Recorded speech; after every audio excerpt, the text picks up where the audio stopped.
Bienvenue dans cette émission du désert à l'oasis. Mesdames et messieurs, nous vous saluons de partout où vous nous suivez. Nous avons débuté avec vous la nouvelle série de partage autour de l'oasis de l'éducation. La fois dernière, nous avons quand même appris quelques notions sur l'éducation, sur notre compréhension de l'éducation, mais aussi sur les caractères indispensables, les fondements même de cette éducation-là, dans la manière dont nous le comprenons. Alors, je suis encore avec l'évangéliste Léonard Kiswangi. Évangéliste, bonjour. Madame Jemima, bonjour. Et bonjour nos téléspectateurs. Une joie encore d'être avec vous. Et je vous demande, s'il vous plaît, y a-t-il moyen de rappeler à nos téléspectateurs, j'ai failli dire éducateurs, la définition de l'éducation selon notre contexte? Selon notre contexte, bien entendu, l'oasis de l'éducation consiste à être à un endroit où il y a la transmission des valeurs plus par l'apprentissage que par l'enseignement livresque. Cet élément-là nous indique qu'il y a nécessairement un processus de transformation des valeurs partant d'une génération des leaders existants vers une génération des leaders émergents. La manière où c'est de la génération des leaders de la génération déjà en existence, de leur manière de vivre, de leur façon de se comporter, transmettre un ensemble de valeurs pour ceux qui sont encore en train de chercher des points de repère pour leur propre vie, des points de référence, des modèles pour leur propre transformation. Et laquelle transformation devons-nous compléter? Cette transformation a une vie abondante. Donc ça nous amène dans ce contexte de notre thématique de la transformation, n'est-ce pas, pour une vie abondante en Christ. Et donc, comme je me replace dans le contexte pour dire que l'éducation dont nous parlons ici, c'est cette éducation qui vise une transformation. Et donc, comme vous l'avez dit, c'est un processus de passation des valeurs, un processus de passation des valeurs d'une génération à une autre visant la transformation. Et donc, visant la transformation, Madame Jemima, parce que c'est cette transformation à l'image de Dieu qui va créer un genre de personnes dans la communauté, de quelles personnes auront reçu de la sagesse divine pour une façon de vie pratique. Et je rappelle que les fondements ou les fondamentaux pour la mise en pratique de cette éducation, nous avons parlé du travail de dur labeur, des valeurs à transmettre, mais aussi de la sagesse que nous avons qualifiée ou définie comme l'intelligence mise en pratique. Cette intelligence mise en pratique que nous voulons bien revenir et souligner pour parler de l'intelligence émotionnelle, c'est-à-dire de cette sagesse ou cette intelligence qui tient compte de l'environnement, qui tient compte de la génération, qui tient aussi compte des révélations du moment. Et ça, c'est très important, c'est de cette intelligence-là qui finalement amène une vie abondante en pratique. Et donc, fidèles téléspectateurs, il s'agissait ici pour nous de replacer donc le contexte pour préciser qu'il ne s'agit pas d'une éducation scolaire, d'une éducation au niveau primaire, secondaire, etc., mais d'une transmission des valeurs, une transmission des sagesses qui s'applique donc à toute personne. Évangéliste, quelle est l'importance de l'éducation dans ce sens?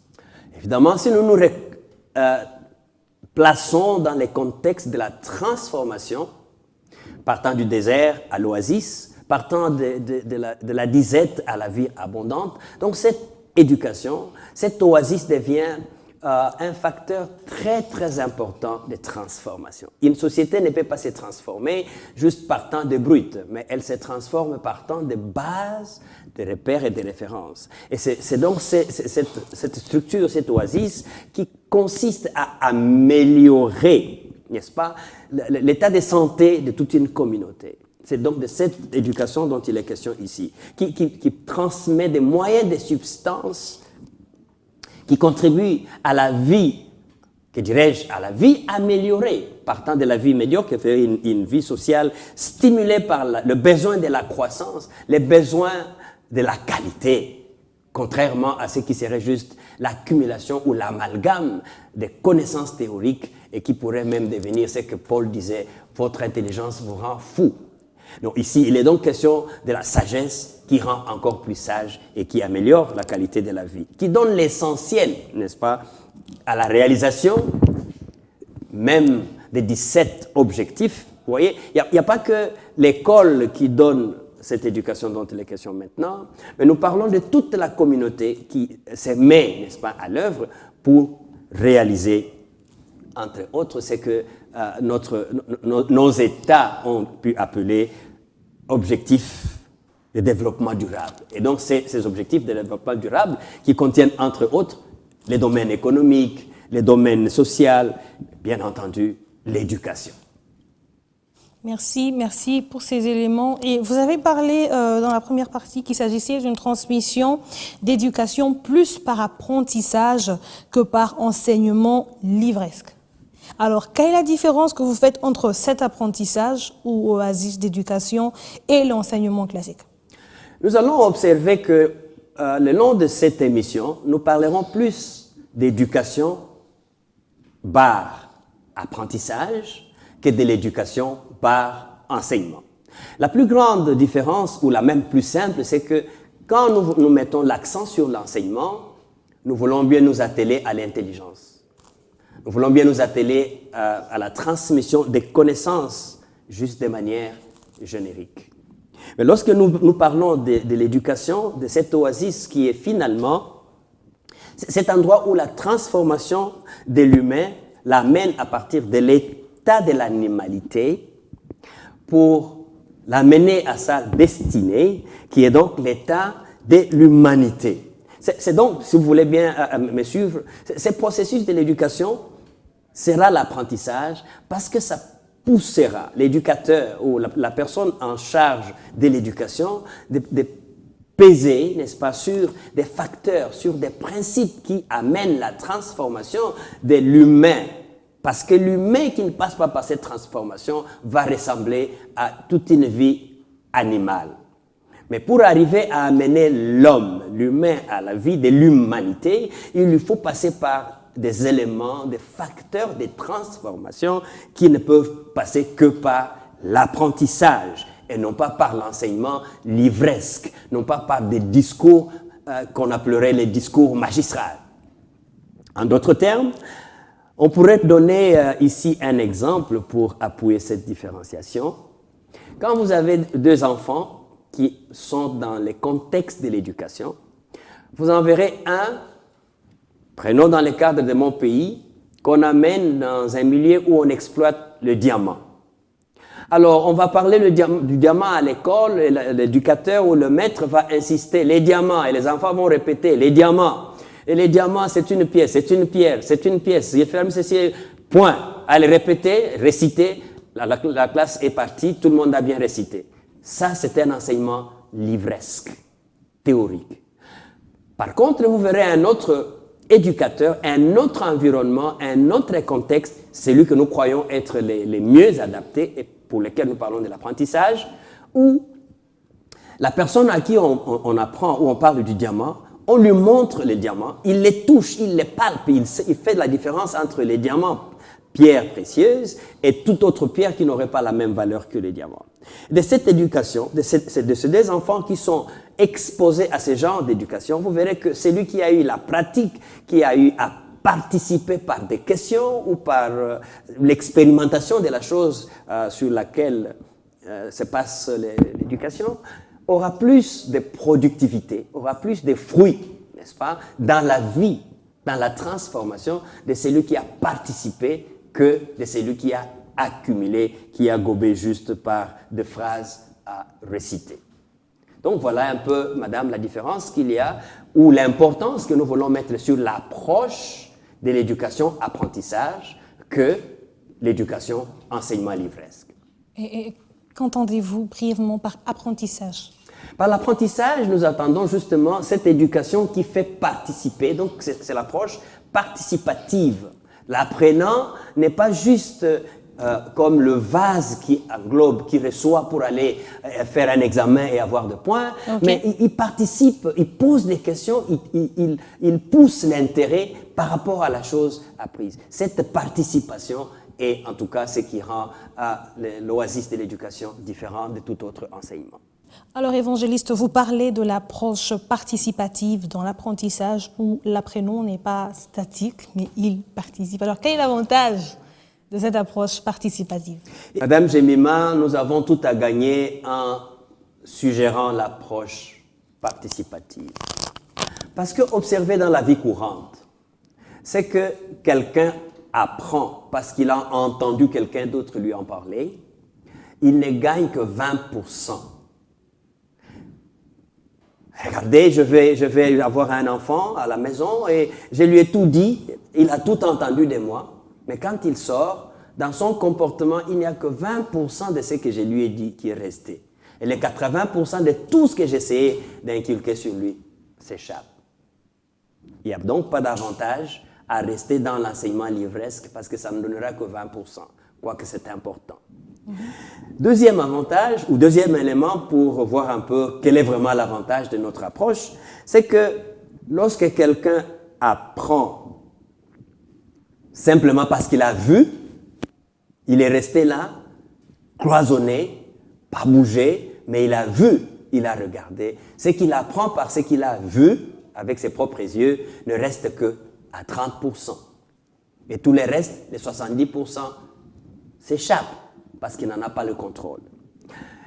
Aussi, nous voyons que dans cette progression d'idées, quand quelqu'un apprend en discutant avec les autres, il est mis dans un contexte où il discute, il pose des questions, il discute, il apprend et ce qu'il a appris au cours de cette séance d'éducation, d'échange, il va en rester en lui 70% des principes de vie qu'il pourra mettre en pratique. Vous voyez, après cet apprentissage. Okay. 70%. Il y a déjà beaucoup d'augmentation, il y a beaucoup d'amélioration de faire un apprentissage où quelqu'un discute, pose des questions, il discute et il comprend mieux et il en retient 70%. Okay. Mais ce n'est pas encore meilleur jusque-là. Okay. Nous pouvons encore trouver un autre élément, c'est que des personnes qui apprennent par l'expérience. J'ai parlé tout à l'heure de l'élève qui apprend sur les diamants en voyant, en touchant, en expérimentant ce qui peut se passer avec les diamants. De cet enfant-là, à cause de cette expérience, il restera de cet apprentissage 80% des valeurs qu'il pourrait mettre en pratique.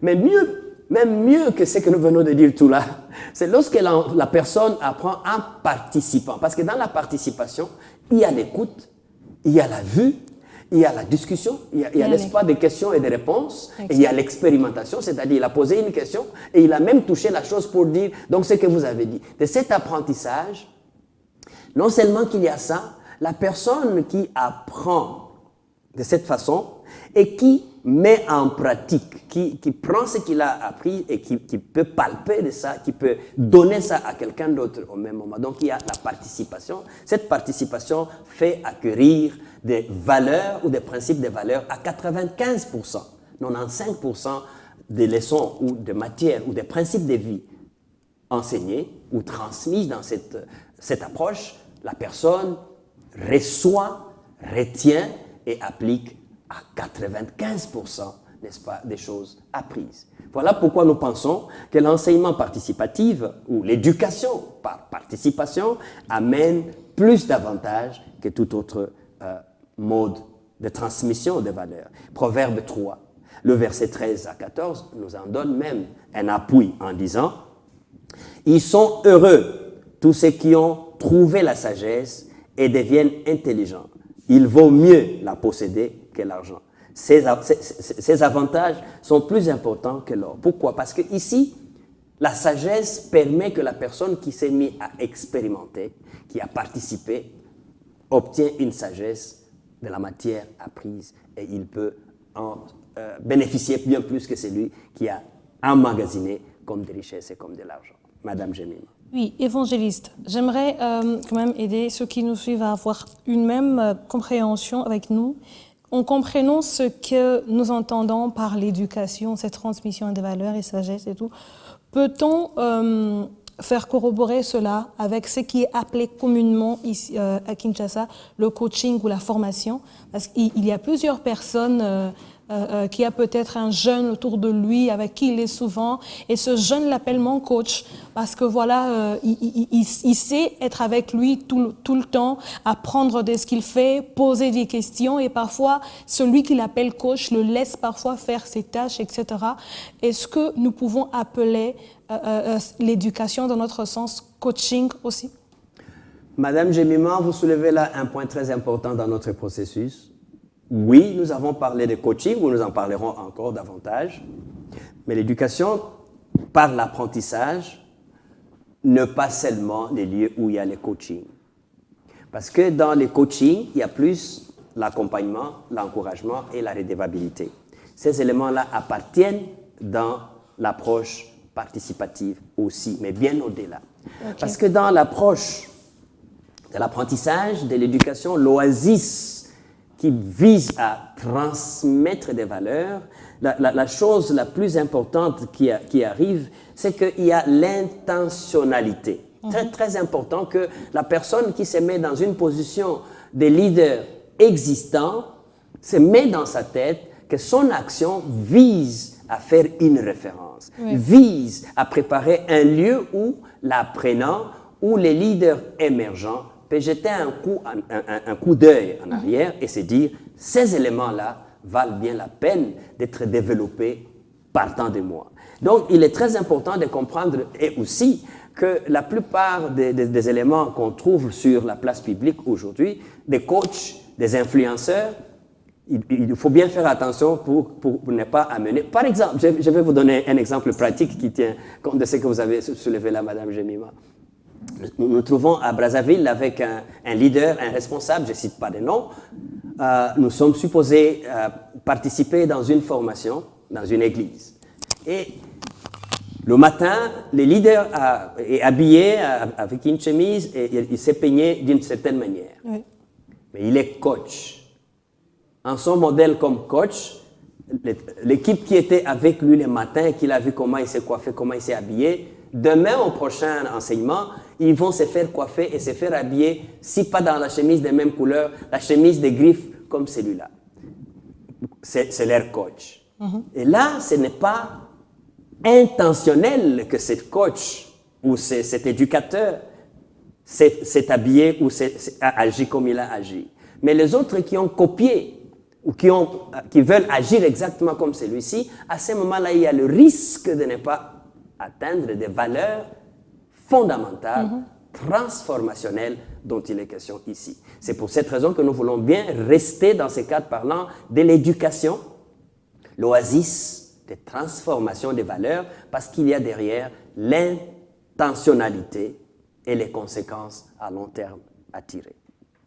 Alors, évangéliste, comme vous dites que l'éducateur n'est pas nécessairement le coach ou le motivateur et tout, alors qui peut être éducateur dans notre contexte où il s'agit de la transmission des valeurs, de la transmission des sagesses appliquées, bien sûr, d'une génération à une autre? Nous avons l'autre fois vu qu'il y a les modèles par excellence de cette oasis de l'éducation, la communauté Dieu.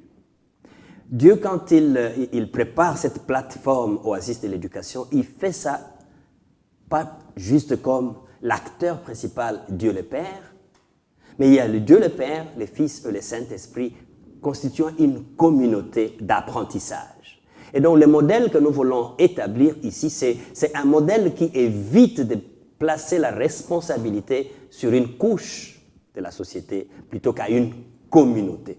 Quelles sont les valeurs que nous pouvons incorporer tous comme communauté et quels sont les mécanismes que nous pouvons utiliser pour même justement sanctionner sévèrement ceux qui se mettent en marge de cette bonne transmission des connaissances. Ceux qui se font être des modèles et des coachs et qui par contre font la déviationnisme ou le déviationnisme. Ce sont ceux-là qui vont se voir être réalignés de telle sorte que le modèle que nous proposons sera une communauté d'apprentissage. Et nous en donnerons peut-être des détails.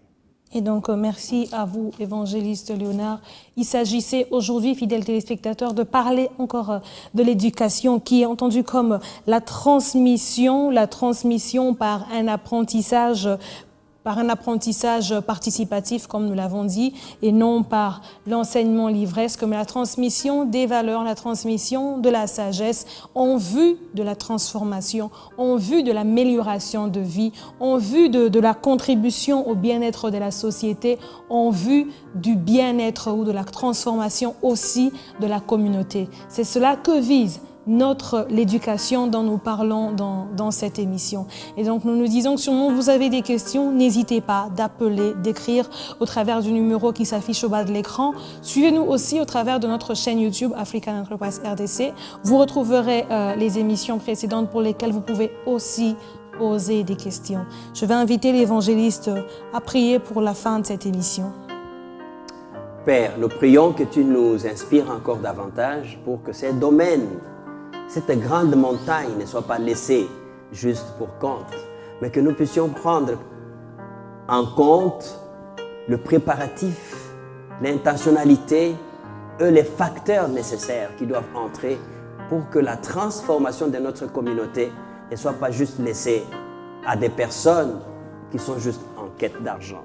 Laisse, Père de gloire, que tu nous inspires encore davantage, nous qui sommes déjà des leaders existants et qui avons la lourde responsabilité de passer des valeurs à des générations, des leaders émergents, que tu puisses nous aider, ô Dieu, à trouver des valeurs sélectionnées par toi-même, révélées même par toi-même au travers de l'Église ou de la société dans laquelle nous vivons, de manière à ce que la vie abondante soit le partage de tous, au-delà de notre propre génération. Fais-le, Seigneur. Au nom de Jésus. Amen. Amen, amen. Merci à vous, évangélistes. Merci encore de nous avoir suivis, fidèles téléspectateurs. Dans les prochains numéros, nous parlerons encore longuement de qui peut être éducateur, les préalables, les mécanismes, mais aussi ce que nous devons transmettre. Un grand merci à l'équipe Beyond qui nous accompagne. Un grand merci à Dax. Un grand merci à Bob Kabango. Un grand merci à Vanessa Mamona. Un grand merci à Jérémy Bakaba. Restez branchés sur votre chaîne Beyond Télévision et que notre Dieu vous bénisse.